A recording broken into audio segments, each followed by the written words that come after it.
state of mankind. How much do you know?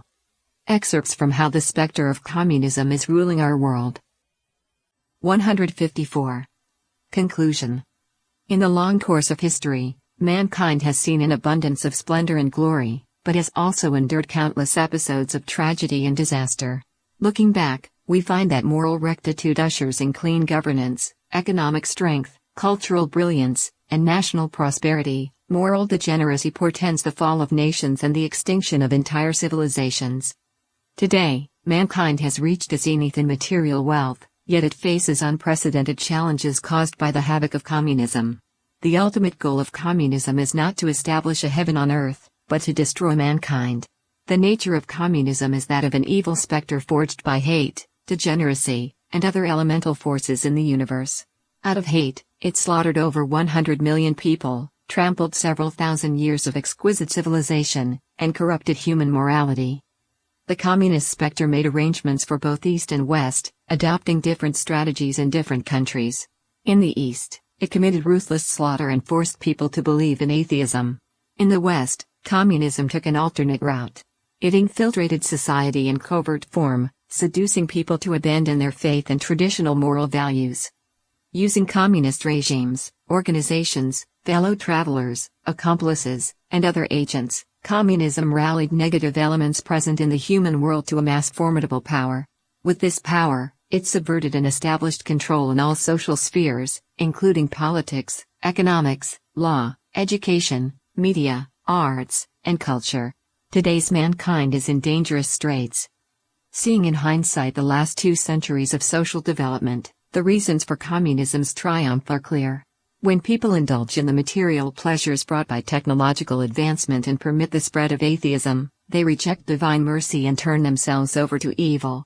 Having in large part strayed from the traditions established by gods, much of humanity is easily deceived by communism and its myriad ideological permutations, such as socialism, liberalism, and progressivism. Traditional culture is the guarantee for humans to maintain their morality and gain salvation in the last moments of the final epoch.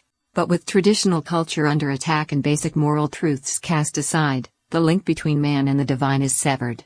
Man can no longer understand divine instruction, and evil reigns supreme, wreaking havoc in the human realm. When human morality falls below the basic standards required of human beings, gods must reluctantly abandon humankind.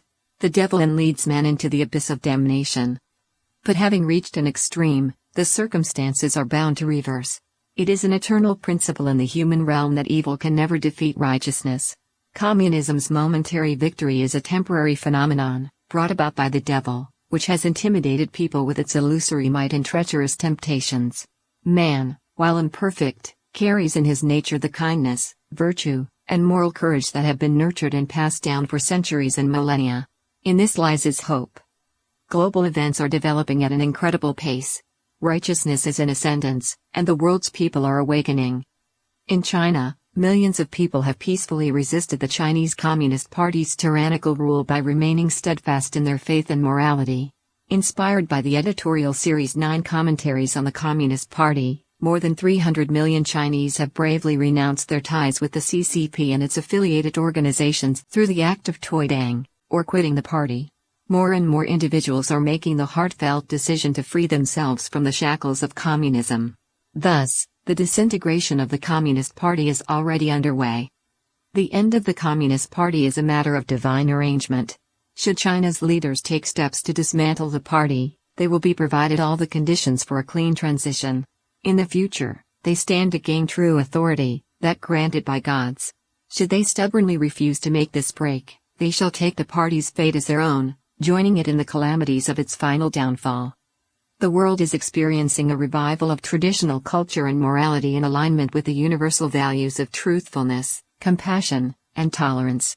At the fore in this renaissance is Shenyun Performing Arts, which tours on 5 continents. Using the medium of classical Chinese dance, Shenyun brings these values to audiences around the world. The West has begun to recognize the communist infiltration and its subversion of traditional culture that has been taking place over the past century. The cleansing of communist elements and deviated modern culture has begun across many spheres, including law and governance, education, and diplomatic relations. Governments are becoming more vigilant against communist regimes and their enablers, greatly stemming communism's influence on the global scene. Communism is not an enemy that can be defeated by military force. To free the world from its grasp, we must start by purifying ourselves from the inside. Li Hongzhi, founder of Falun Dafa, wrote in his article Pacify the External by Cultivating the Internal. If people do not value virtue, the world will be in great chaos and out of control. Everyone will become enemies of one another and live without happiness. Living without happiness, they will not fear death. Lao Tzu said, if the populace doesn't fear death, what good will it do to threaten them with death? This is a great, imminent danger. A peaceful world is what people hope for. If at this point an excessive number of laws and decrees are created to secure stability, it will end up having the opposite effect. In order to solve this problem, virtue has to be cultivated around the world. Only this way can the problem be fundamentally resolved. If officials are unselfish, the state will not be corrupt. If the population values self-cultivation and the nurturing of virtues, and if both officials and civilians alike exercise self-restraint in their minds, the whole nation will be stable and supported by the people. Being solid and stable, the nation will naturally intimidate foreign enemies and peace will thus reign under heaven. This is the work of a sage. The merciful Creator has always been watching over mankind. Disasters occur when man betrays the divine, and humanity can be saved only by returning to our divinely bestowed heritage. As long as we stay unmoved and see through the facades, maintain hearts of true compassion, follow the divine standards for being human, revive traditional values, and return to traditional culture, gods will deliver mankind from evil. The communist specter's attempts to corrupt and destroy mankind will end in failure.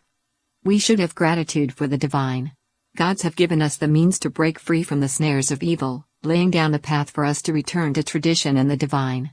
Today, whether or not humanity will walk this path is the choice that faces us all.